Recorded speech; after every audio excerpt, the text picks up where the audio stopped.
This is Self-Starter.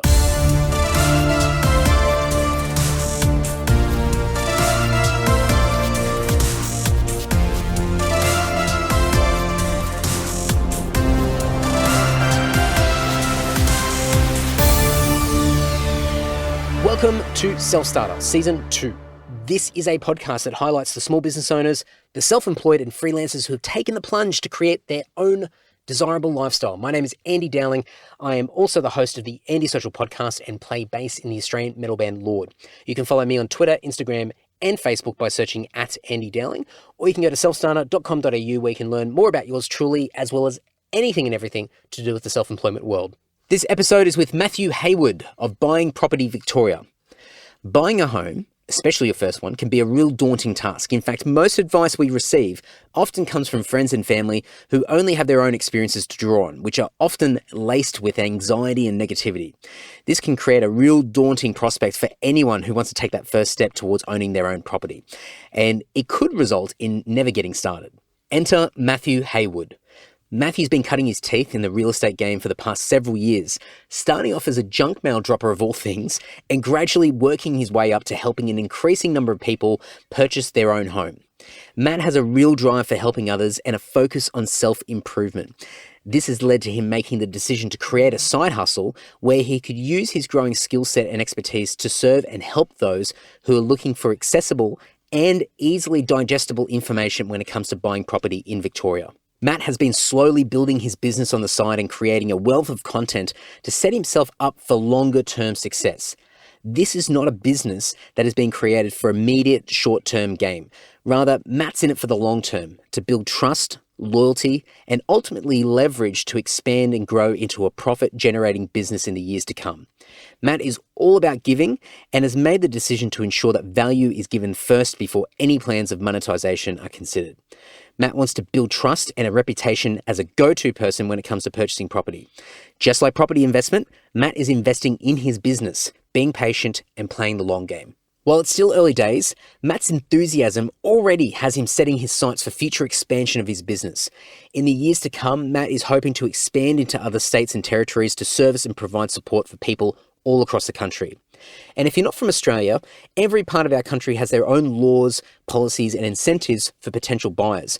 So while Matt does have grand plans, he's going to take a steady approach to collect, digest, educate, and broaden his network before taking those next biggest steps. To learn more about Buying Property Victoria, head on over to buyingpropertyvictoria.com.au, and you can also check out the show notes over at selfstarter.com.au.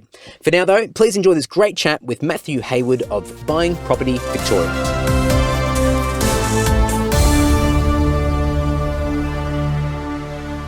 My name is Matt Heywood, and I have created with a good friend of mine an online platform that teaches people how to buy properties, as in first home buyers or second home buyers, investors or whatnot.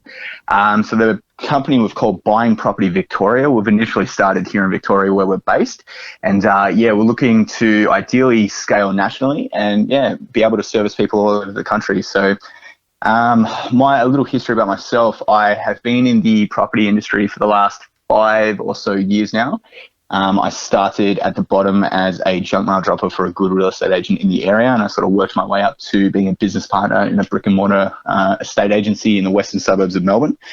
And just throughout the last couple of years, I've had like a real sort of inside look as to all the little moving parts and hurdles that people have got to face, buying a property.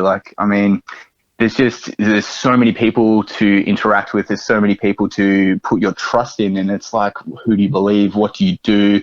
Who's leading you down the right path? Who's just in it for a quick commission buck? It's kind of why I wanted to build this non-biased platform when people can just come and get legitimate free information and just educate themselves. And it's one of those things where it's a service that the majority, I shouldn't say the majority, but a large number of people in Australia anyway, go through that process at least one time in their life when they buy a home. And some people go through it multiple times. But I mean, from my own personal experience, buying that first home was a hell of an ordeal. There was so much involved. Absolutely, yeah. And for me, I love to have control over things. I love to be the one that just gets things done, and I rely on myself I don't rely on anybody else. But in this particular process, it's very unique because you have to rely on a whole range of different people that know far more than you do. And at times you really have to let go and trust people that they're going to do the right thing by you. And it's not a small purchase. It's going to be the biggest thing that you purchase in your life. Just going by our old stereotypes. So it's a good service and a good industry to get into because it's not something it's terribly niched. But obviously you've niched it down to your location to begin with. Yeah, absolutely, absolutely. Look, what you said, where you've got to put your trust into all these people. I think from the bat, my first year in real estate, although I loved it, I love property. I've always been sort of interested in investing, and I do invest in property myself. But the notion that I literally had to sell myself as a human before I could sell the property, because everyone just assumes you're a scumbag because you're a real estate agent, you know what I mean? And that I grew to understand why. There are just so many people that are just in it for the quick buck and the commission, that they're not really caring, and they don't have the, attention to detail. They don't sit down with people and explain everything they need to know. So a lot of the times everyone's sort of just left just dangling there, like, well, what do I do? It's like if they go to mum and dad bought a house when they went to a newspaper and said, oh, I like that one, and then they went and shook someone's hand and bought it. It's not really like that anymore. There's a lot more moving parts, so it is definitely one of those things where it's hard to put your trust in someone that isn't all too trustworthy most of the times, you know what I mean? Yeah, it's definitely breaking those stereotypes, and there's definitely an industry or an opportunity just in doing that alone. I mean, there's so many industries out there that have a bit of a shaded past to them. You could look at the motor industry with the dodgy mechanics and the dodgy salesmen, or you could just look at salesmen in general, just trying to sell a product. For sure. And absolutely, there's a lot of opportunity in breaking through those stereotypes, and obviously, being in the field of real estate, as you mentioned, there's a lot of reasons as to why people are a little bit hesitant and reluctant to get into a very deep conversation with a real estate agent, because you're a little bit suspicious of what the agenda is and what the motivation is behind the scenes. And for you, obviously, that's a big challenge to try and break through those myths. Yeah, look, it don't get me wrong. I fully understood it. I totally got it. I mean, I bought my first property, and the bloke I bought it off was just a peanut. He was just such a pain to deal with. But it's there are really good real estate agents out there, and not only real estate agents. It comes down to conveyancers and mortgage brokers and all the other moving parts involved in the transaction. I mean, look, there's so many different motives as well. There's people that, will stretch themselves out, and they'll go and lease a BMW they can't afford, or a suit they're just scraping by to buy so they look the part. And then they're on a retainer, which is where the business will front them basically a wage that they've got to pay back when they sell a house. So they're out there just trying to convert all these deals and flip houses, and it's really about forcing people's hands to buy houses. And it's just not what I was about. And don't get me wrong, there wasn't a lot of those in my particular office, but I could just see in my area. I was in the western suburbs of Melbourne in Werribee, and the Shire alone, Wyndham, we had, I think, something like 51 real estate agencies. It was ridiculous, right? And the horror stories we heard, there's just so much shady stuff going on, and it just really frustrated me. So when I would see a client at an open for inspection, a buyer would come through, they're already on the back foot when I'm trying to talk to them, because I've already interacted with so many dodgy people beforehand. You know what I mean? They've all got a bad taste in their mouth. So it got to a point that I was just really getting fed up with it. I was really spending so much time, to the point I was actually getting in trouble by one of my seniors, because I was spending too much time walking people through the process properly and showing them how to do it, and not just getting the deal done. And that was sort of a little, it irked me a little bit. So I've always had the idea of this sort of platform in the back of my mind, and I more so developed it for friends and family as well. Just being in the industry, so many people would ask me just random questions about property, buying, investing, and all the rest. And there's just not really a single sole trusted source of information out there. You know what I mean? Yeah, absolutely. It's quite daunting and overwhelming when you're not familiar with that industry or that niche or that particular topic. And And especially when it comes to money, I think money is just such a scary thing for a lot of people. And going back to, the example you said before about, what your parents did years ago, buying a house, looking in the paper and going, yep, I'm going to get that. And then you go out and you pretty much do this, in comparison to now, a relatively simple transaction. But there's a lot of risk involved as well. And when you speak to a lot of people that are from a previous generation, and, stereotyping, of course, and generalizing, but there's a lot of fear attached to money, and people are hesitant and reluctant to take what might be seen as a reckless risk, but maybe just be a calculated risk, or something where you're willing to put a foot forward to make a big decision for your future. And a lot of people sort of hold back or make bad decisions because they're basically gauged, or they're focused based on what their parents or their grandparents are telling them, which is it's outdated and old news.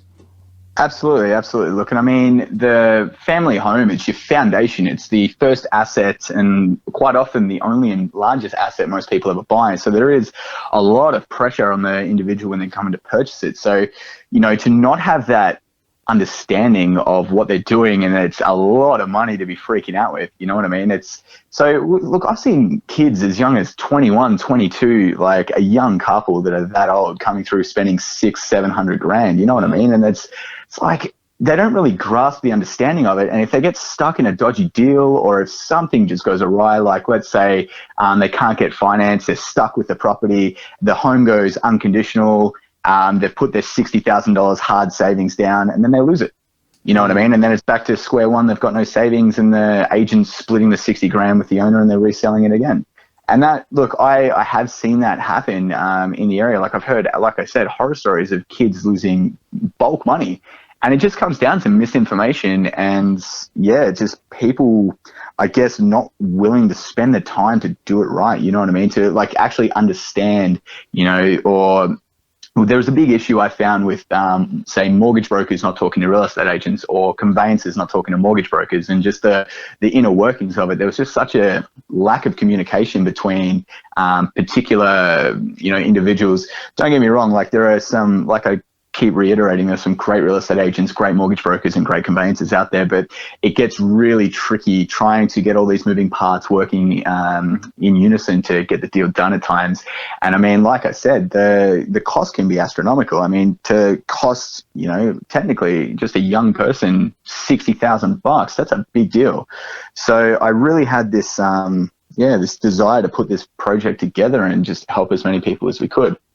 So taking a step back, because you mentioned this really quickly, and I didn't even realize, but did you say that you were originally a junk mail dropper? So for real estate, did you actually go around and you're one of those annoying people that, and I would assume that you're putting junk mail in the letterboxes that don't have the no junk mail sticker on the front? Look, I was always very respectful of the no junk mail stickers. So I started off as an absolute grunt, dogging it, walking, 14, 16, 18 Ks in bloody business shoes, dropping junk mail. It was terrible. Did that for a couple of months. And then I was given the responsibility of door knocking. Woohoo! Nice direct soliciting and annoying people at their houses to try and get them to sell. So, that was an experience in itself as well. But, look, moving on from that, I began, obviously working with buyers, just running open homes where there weren't many buyers coming through, or maybe a vacant property where, it's just sort of a proving ground, I guess, if you will. And then, look, I got a heap of deals put together, and eventually just made my way up to a solo agent, and then went on to buying into the business. So look, it's definitely been a bit of a journey to say the least, but I think like my passion is certainly in wealth creation through properties. So I really, really like just absolutely going down rabbit holes with investing with people. Like I love it so much, just because I've changed sort of my personal my stars, if you will, just by delving down that property investing path. And I just, I personally get great satisfaction out of seeing people, 5 years later or even 2 years later, where they go, wow, I've literally just gone from making, $23 an hour, and now I've got $200,000 worth of equity. I'm going to move this property over here and do this and go on holidays. And it's like, you wouldn't have been able to do this without, getting the understanding of how to do it, I guess. You wouldn't be able to do it without the the knowledge. So I do get great satisfaction out of that. And I think that's something that a lot of real estate agents didn't have. They were just very money driven. And I think to touch on briefly, the bar to actually get into the real estate industry, at least here in Victoria, you need to get what's called an agent's representative certificate. And it is so easy to get, Andy, which is why there is so many bloody real estate agents and the turnover is astronomical. Like, I won't muck you around, mate. I moved down from northern Queensland. We were working up near the mines. And when we moved back, I decided to get into real estate, the real estate industry. And I got my accreditation within 2 hours while I was sort of watching TV. Like, I was just sitting on the couch. I pumped through it. I got it. The certificate came via email, and the next day I was right to go sell people's greatest asset. It's ridiculous. It's outrageous, but it is what it is, and that's why I think there's so many peanuts in the industry. You know, it is what it is.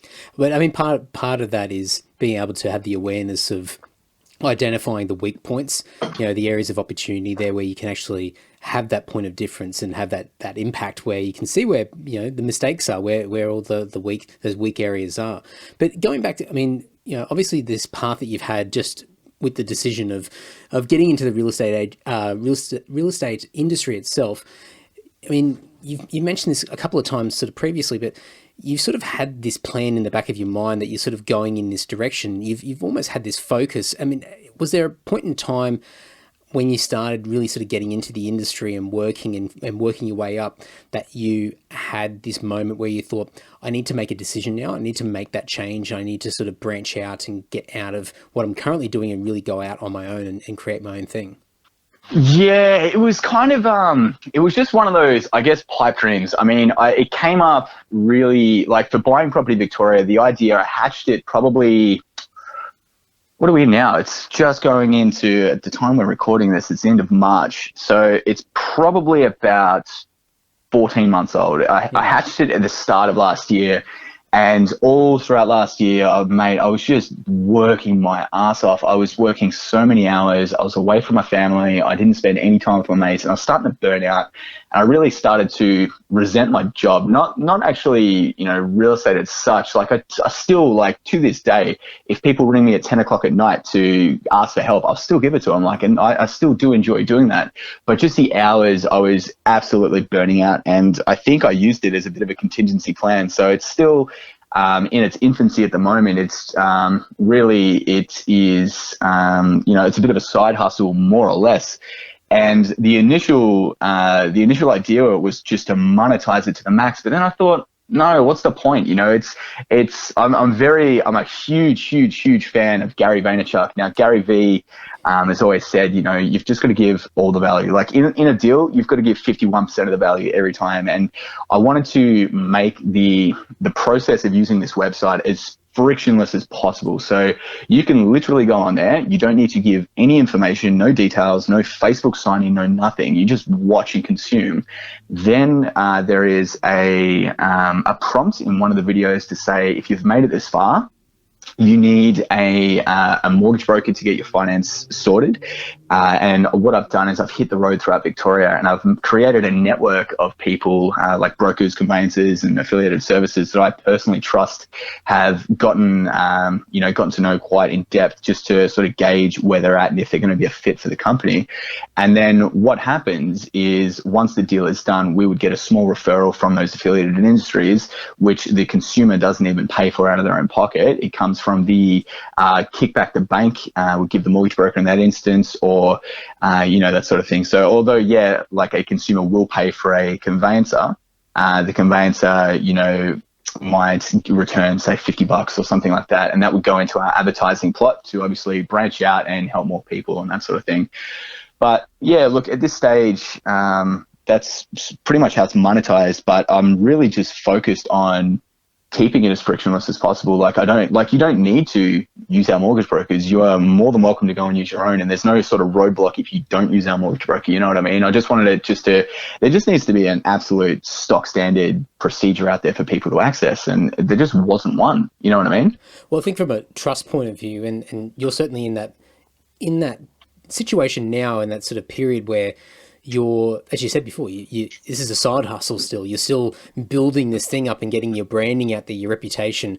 So trust and reputation, just said, is so important. So as making it as easy as possible and no roadblocks and things like that, and just being really open and transparent with the information that you provided builds this, this sense of loyalty and almost, even from and it's not the right industry for it, but like a fan sort of thing. You get people that are a fan of you and your personality and who you are and your personal qualities, and then people will come back to you, or when they have a loved one or someone very close to them that are about to go through that same process, they say, go to these guys or go through this portal and have a look at this information first. And so it's just that word of mouth thing that comes off the back of you being trustworthy and having a great reputation.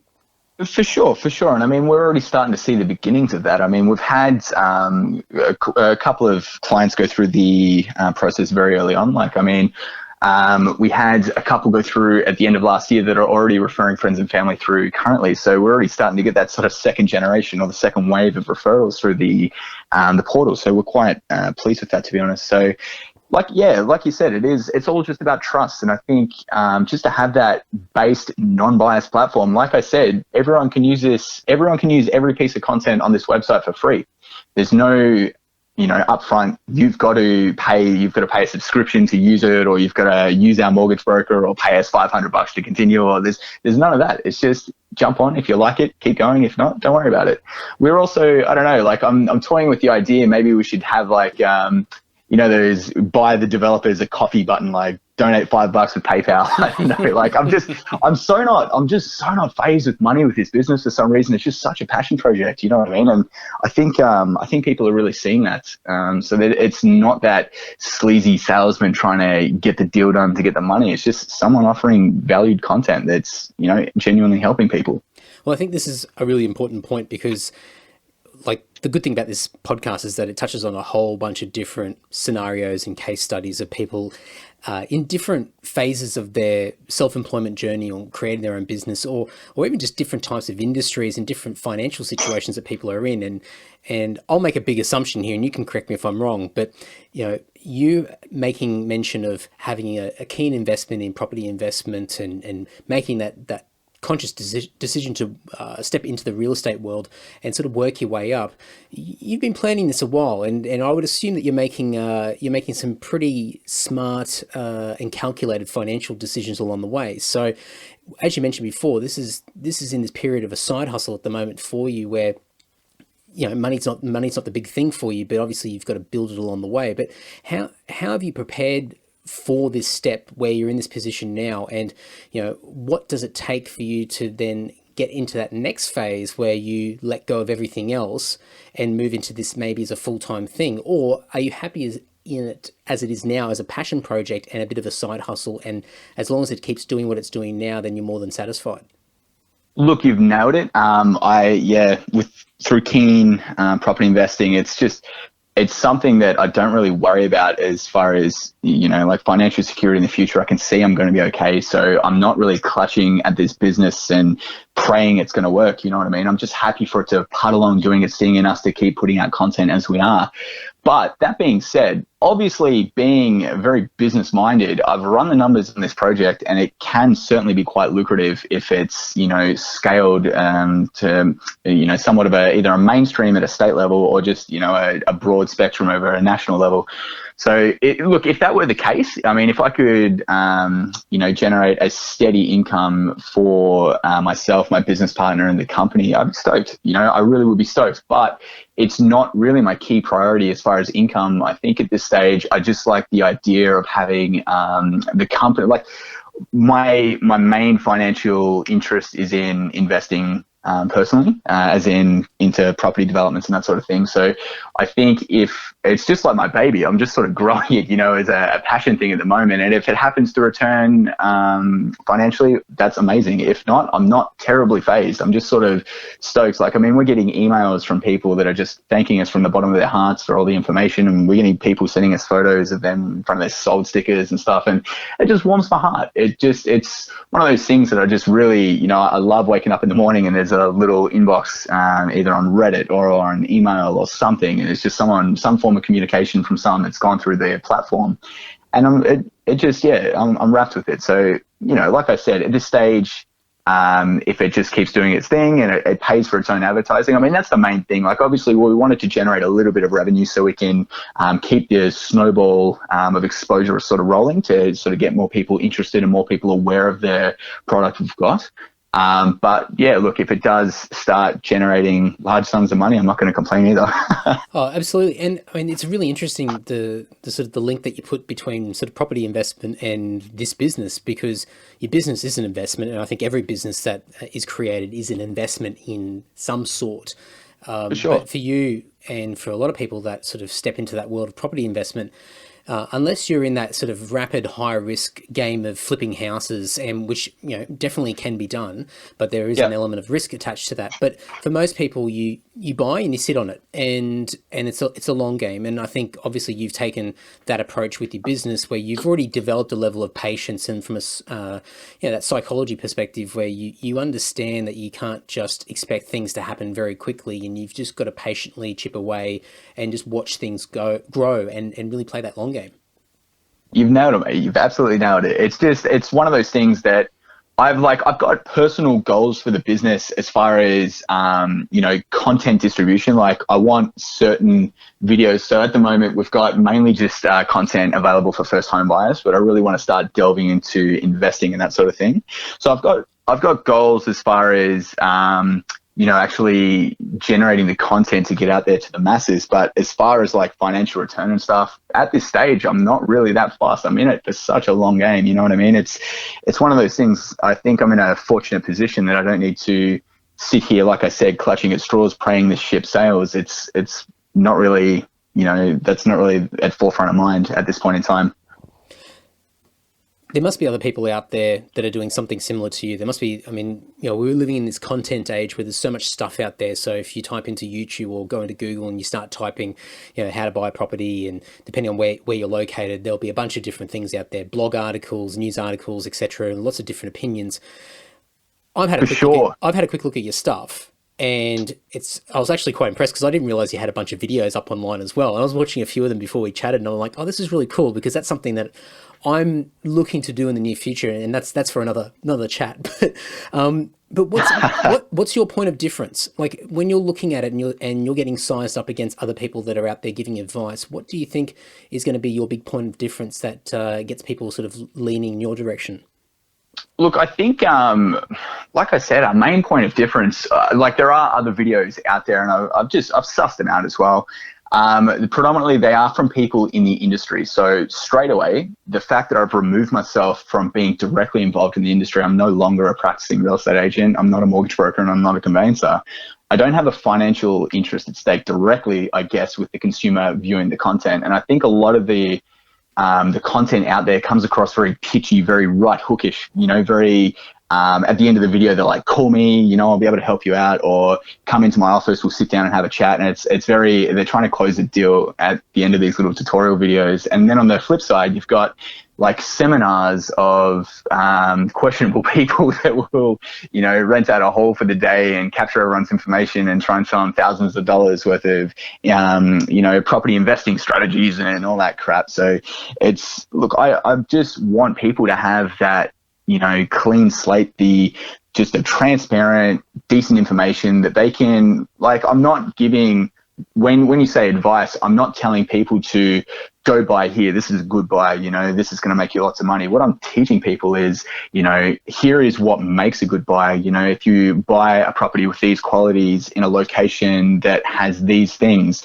this is what is going to help your property appreciate more over time. So it's about giving people the fundamental understanding of property, so then they can go out and make their own educated decisions. I'm not sitting there selling properties or, trying to push people into, secret under the table deals with developers I know and that sort of thing. It's not about that. I don't care what people buy as long as they're happy and they don't get rolled in the process. That's what I'm all about. What are some of the early challenges that you found sort of going down this path? Because, this is all new ground for you. I mean, the content and the knowledge you've built over time, but, I would assume that you're probably in a position where you're sort of learning as you go as well. So what are some of the challenges that you've come across? For sure, mate, for sure. So first and foremost, I was confident I had a particular skill set that would, complement this business quite well. But the skills I was lacking were, like filming, editing film, social media strategies, and, building the website itself. And these were, it was just tricky. So I went through about 3 cameramen before I got in contact with an old friend of mine, Andrew, another Andrew, funnily enough. We used to work way back in the day at Qantas together. So he's just an absolute top bloke. And I'd noticed just passively, how you kind of just connect with people and you stay connected, but you don't really contact each other and you just sort of observe from afar. Like this guy, I kid you not, man, he is working his ass off. He's got so many little projects going on. He's got his website. So he develops websites for a living. He manages social media for several companies. I mean, he's picking up contracts left and right. He's just an absolute savage. And I mean, I'll look at his Instagram stories and he'll start working at 6 a.m. and he'll knock off at 2 a.m. and then he's back up at 6 on his computer sending it again. And I'm like, oh my God, this guy works harder than me. I can't believe it. I'm burning out here as it is. And this guy is just outworking me. He's an absolute animal. So I had to get in contact with him. I'm like, mate, we've got to get in partnership. I've got this good idea. And he goes, mate, no worries, let's do it. So I was very, very fortunate enough to, have him as a contact, I guess, and even more fortunate to have him interested enough to come on board. So that was probably the biggest hurdle. So as soon as I sat down in Water Gardens at a little coffee shop with him and we had that coffee and he said, no worries, let's do it. That was the biggest sigh of relief and the biggest, oh my God, this is actually happening moment. It's the, the first step has actually gone out. I've actually gone out and made the leap of faith to make this not just a pipe dream, but an actual thing. You know what I mean? There's just you can sit there all day and just, think, oh, this is a great idea. This is a great idea, rah, rah, rah. But until you actually start doing it, then it's just a pipe dream. So once I had Andy on board, it was very real. The next hurdles we had to overcome, geez, what were they? So I had to, like I said, I built my network of affiliate people across Victoria. So I've got several mortgage brokers on board. I've got conveyancers and I've got building and pest inspectors, among other people that we refer clients to should they require them. So on our website, I really wanted to have a services tab. So if people were looking, and I've sort of broken it up all geographically, so it's going to be quite local to them, no matter where they are across the state. So if they were, say, a quarter of the way through the process, they've saved their deposit, they've researched the market, they know what they're looking for, but now they need finance. Well, of course, they're going to need a mortgage broker. Now, just like real estate agents, mortgage brokers, there is a plethora of terrible brokers out there, but there's also some great ones. So what I did was I just researched a lot of people. I went out, I had a lot of lunches, a lot of wines, a lot of coffees with people, and I just got to know a lot of really, really solid mortgage brokers that I'm quite happy to, refer my clientele to.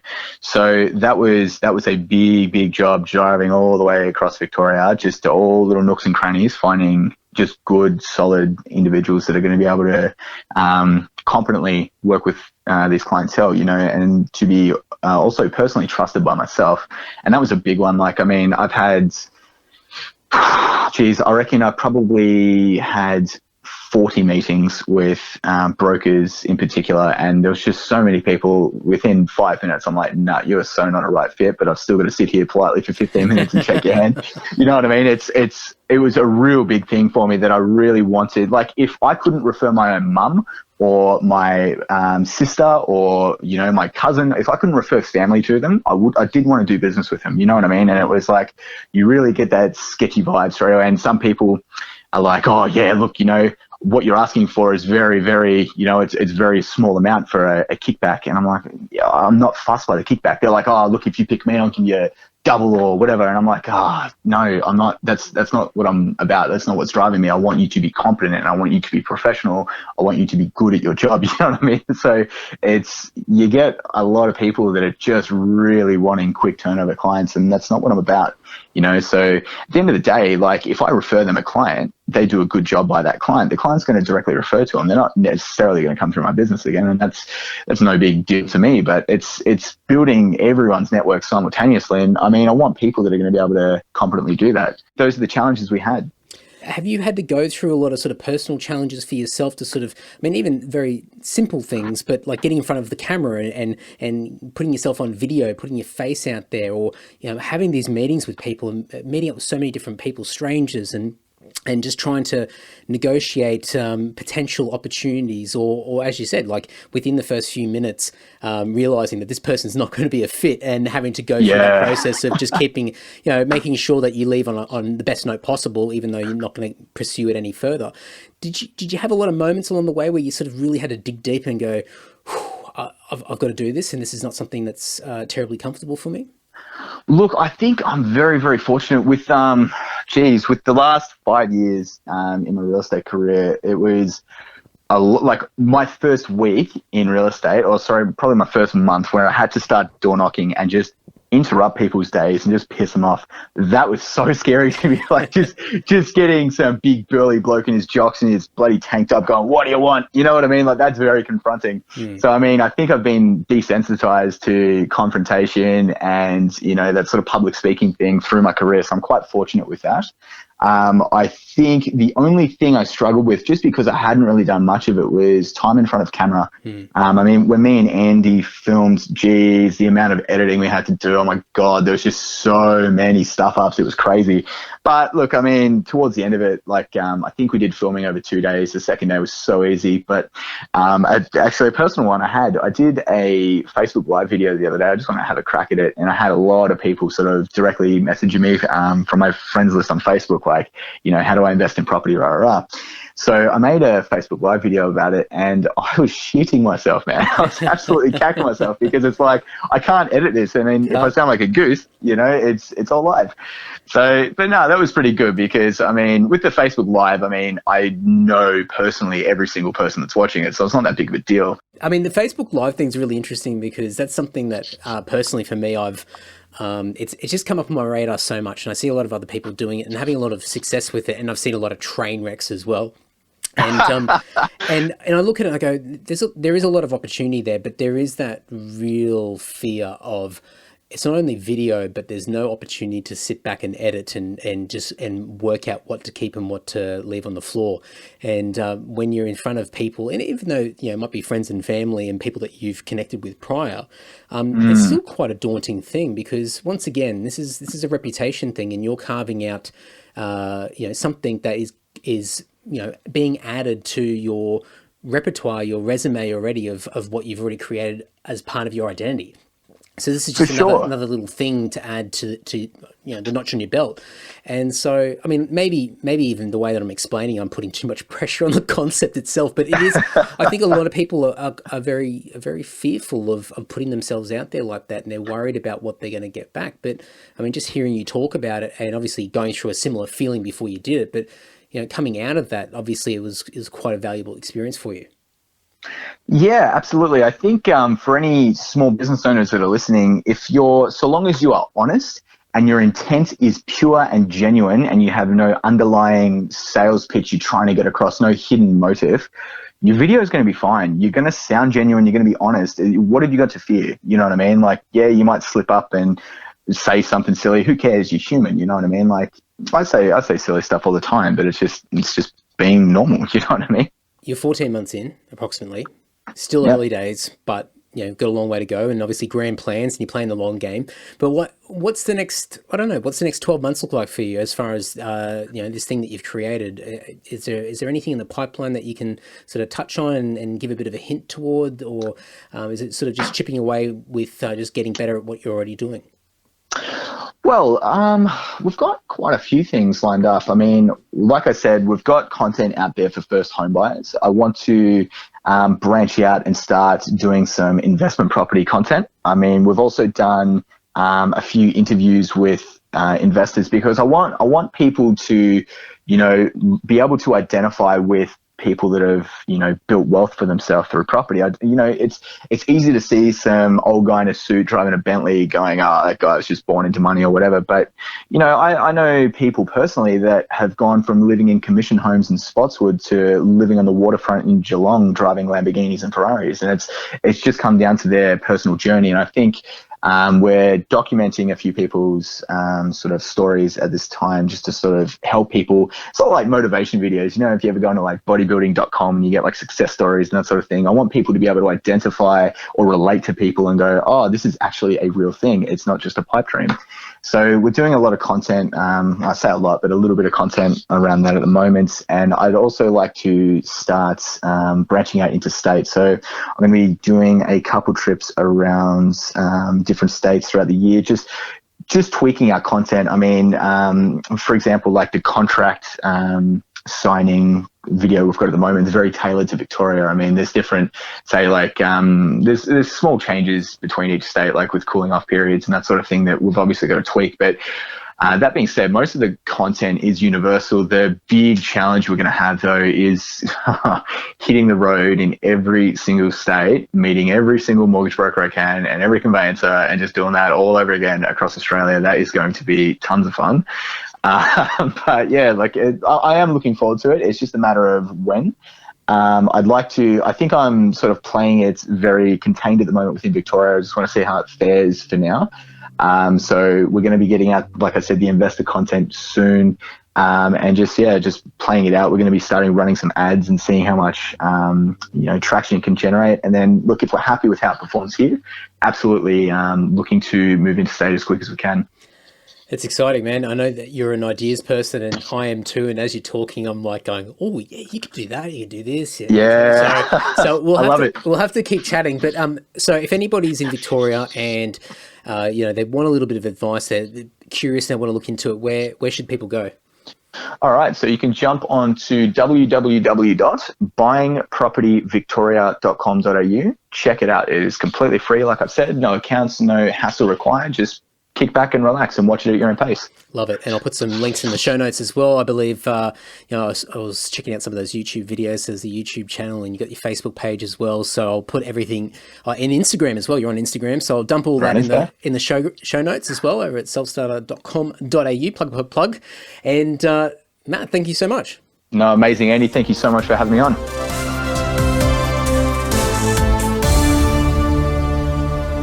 To learn more about Mathew from Buying Property Victoria, you can click through to the show notes on your preferred podcast player, or you can head over to selfstarter.com.au where you'll find more information about our guest as well as my key takeaways.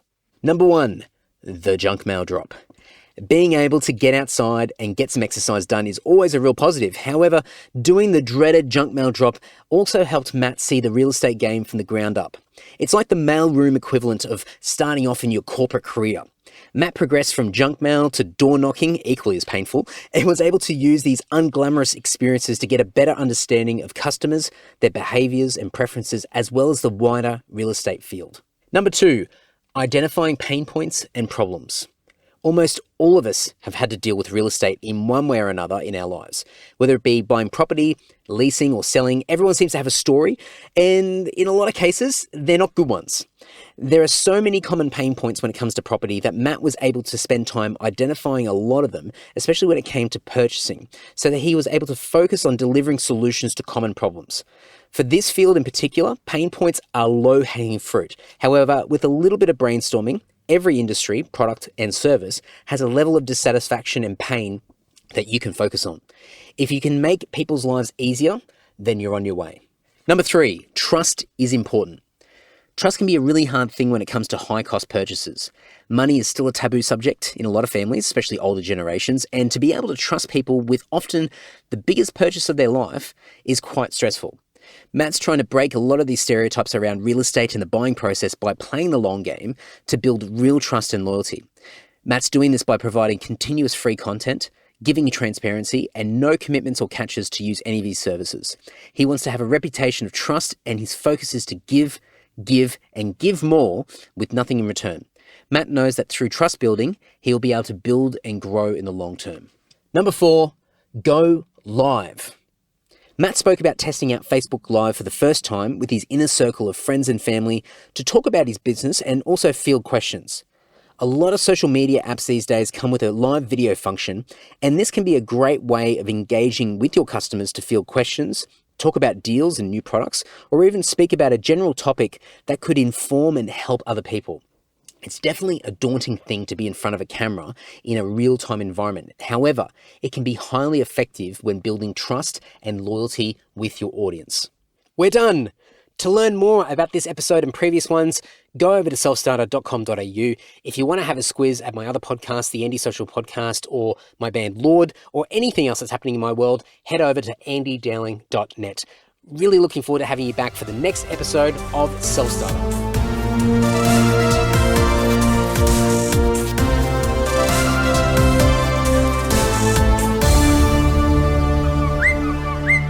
Larry.